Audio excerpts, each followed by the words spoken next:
আপনি যতই ভালো করে থাকেন চলেন বলেন না কেন,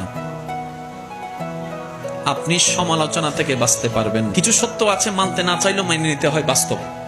আপনি যতই ভালো করে চলেন, করেন, থাকেন, বলেন না কেন, সমালোচনা, বদনাম থেকে আপনি কখনো বাঁচতে পারবেন না।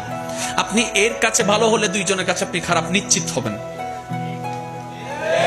সবার সাথে কখনো ভালো থাকা যায় না, পৃথিবীর সবাইকে খুশি করা যায় না, কিন্তু আমরা বোকার মতো সেই মানুষকে বারবার খুশি করার জন্য চেষ্টা করতেই থাকি, অক্লান্ত পরিশ্রম করতে থাকি।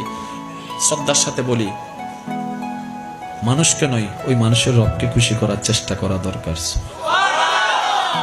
কারণ এই মানুষ কখনো আপনাকে আমাকে থ্যাংক ইউ না দিলেও ওই রবের রহমত আমাদেরকে ভরপুর করে দিবে। সুবহানাল্লাহ।